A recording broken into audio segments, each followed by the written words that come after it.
One last thing for you before I let you go. Okay. And that is our interview roulette segment. Are you ready? Ooh, okay. Let's All go. right. So in the beginning, I had you pick 5 numbers. Yep.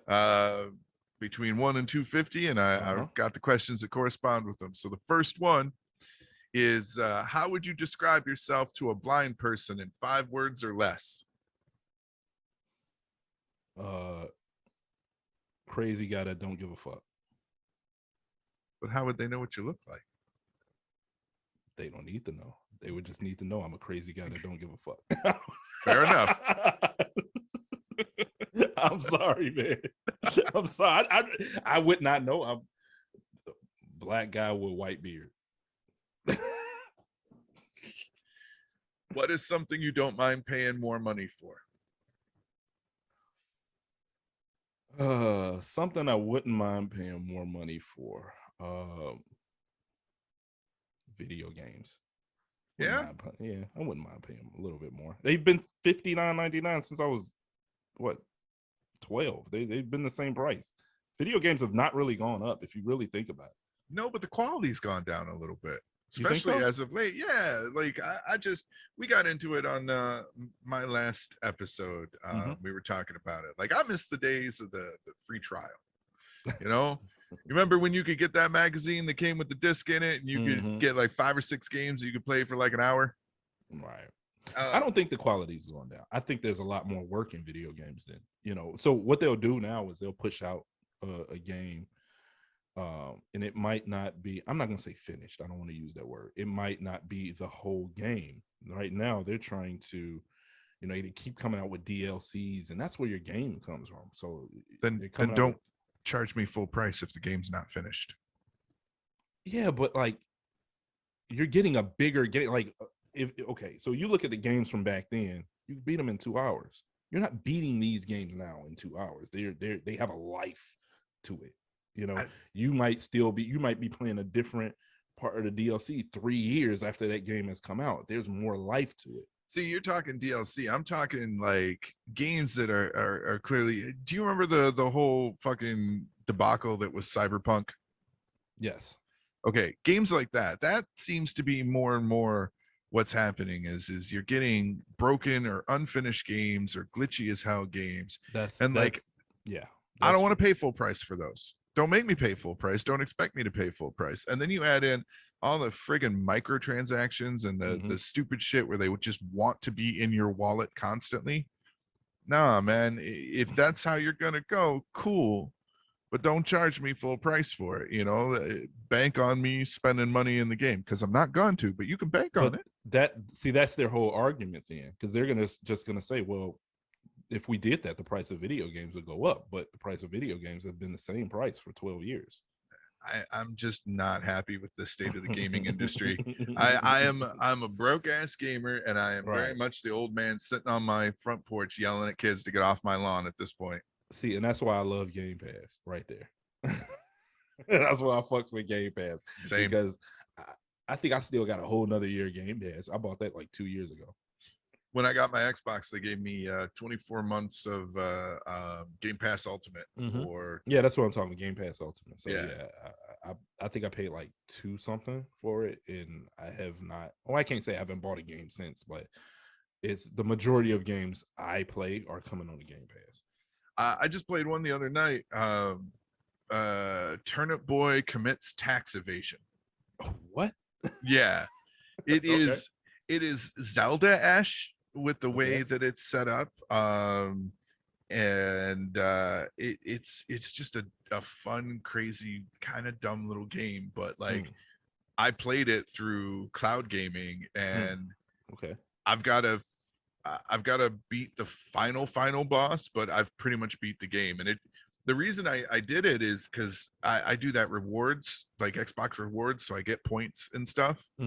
And I needed to get an achievement. And usually those little games like that, they'll give you achievements left and right. Well, this one, it gives you achievements left and right, but they are sarcastic as fuck. Shit.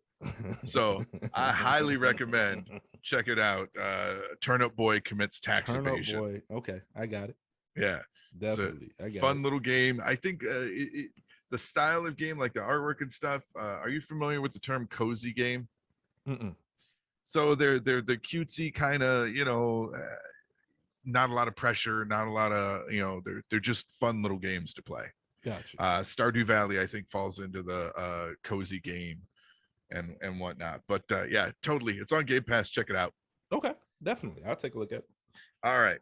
Who do you view as an unsung hero of the music industry? And why? Who do I view as an unsung hero of the music industry and why? Oh my goodness, you put me on the spot with that one. Shoot. I don't know, man. That's a tough one. Let me just pick some Juicy J. Juicy J. Now you got to defend it though. All right. I just think his beats are dope as hell ever since he, back in the day, the 3-6 Mafia days and just as a producer. I mean, yeah, they won a Grammy for what's the name of that movie where Terrence Howard was the pimp? Goodness, Hustle and Flow. Yeah. I think they won some Grammys for Hustle and Flow.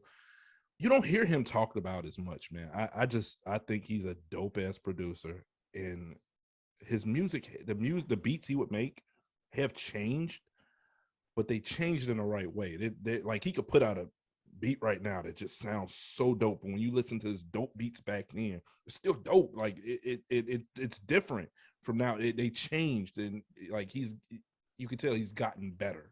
Like, I think, I'm gonna go with Juicy J. Just for lack of, that question, I really have to really sit down and try to think about it. But first person that comes to mind, I got a thing for Juicy J beats. It's the point of these interview roulette questions is to throw you that curveball that makes you think. Right.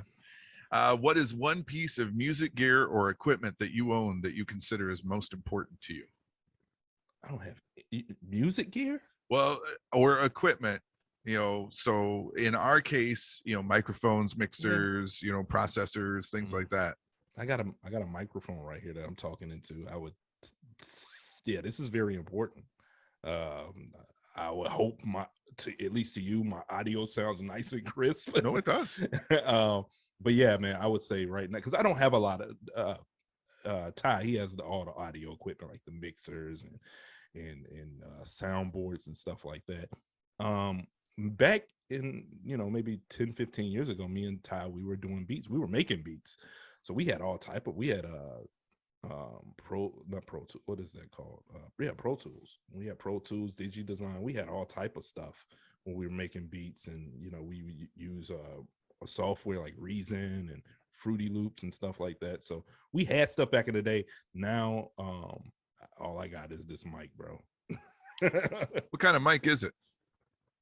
This is a Samsung Audio M. I believe that's what it's called. Samsung Audio M. Yeah, it's pretty good mic, man. It came with some recording software. I never installed it. But yeah, it's pretty cool. It's clutch, man. It's clutch. I do have to upgrade. When we first started, we both got the same mic. When me and Ty started, we both got the same mic, and he's since upgraded. I don't do a lot of audio only stuff, but he does. Nina and Charlie, they both have this mic, so we all kind of set on this. It's clutch, man. It sounds pretty good. Yeah, it does. Yeah. All right, and your last question for interview roulette. Now, we haven't talked about what you do for a living, so figure in podcasting and the show. Okay. What advice would you give someone wanting to pursue a career similar to yours? Jump off the cliff. Because that's usually the hardest thing. A lot of people say, I want to do this. I want to do something. I still get people to this day. Man, I want to do what you're doing. What did you have to do? I jumped off the damn cliff. I just did it. When you just sit there and you say, I want to do this, I want to do this, you kind of get stuck in you kind of get stuck in the weeds of, I want to do this, but you never do it. Just do it. How do you do it? I just did it. I just started it. I just told you before, our first show, when you look at our first show, it looks like crap, but we did it. And since then to now, our shows have gotten progressively better because at some point you just have to jump off the cliff. Some point you just gotta stop talking about it and you gotta do it. I would say another thing is be consistent. I wish I was more consistent right now. It's kind of out of my hands, but I wish I was more consistent right now. And I know consistency is the key. But again, even to get to that consistent point where you want to be consistent, you got to jump off the porch. You got to jump off the cliff. Yeah. Don't be afraid to take chances. Yes, definitely. And be willing to learn. I think that's the big thing too, is like you had said, you get advice from a lot of people, and you might, out of 20 or so people that give you advice, you might get one or two good ideas, but listen to all of it. And figure out what's going to work best for you, in my opinion. Yeah, like you said, a lot of it you just like, get the hell out of here with that. You think that to yourself, but then you do get you come across a few that got some good points. Like just talking to you, I learned about 3 different things that I could be doing. So and someone much more experienced in this realm than me. So thank you for that. Yeah. And you can reach out to me anytime, man, if you got questions or whatnot. So we're at the end of the interview. I want you to tell the people where they can find you. On YouTube, you can find us at From Chicago to Dummast, the Dumbast Podcast. We are on the audio version of our podcast is on Podbean, Apple Podcasts, and Spotify. So you can check us out all those places. Again, YouTube, From Chicago to Dummast, the Dumbast Podcast, where you will find all type of stuff on our channel: podcasts, interviews, show with my sons called Sons of Dummast. Video game content, a lot of video game content. I'm playing Gears of War on there. I'm doing right now playing a lot of Elden Ring on there. So Flight Simulator you can even find on there. But mostly that our flagship is that podcast on there. You can also check us out on Twitter and Instagram, Dumbast Podcast, all one word.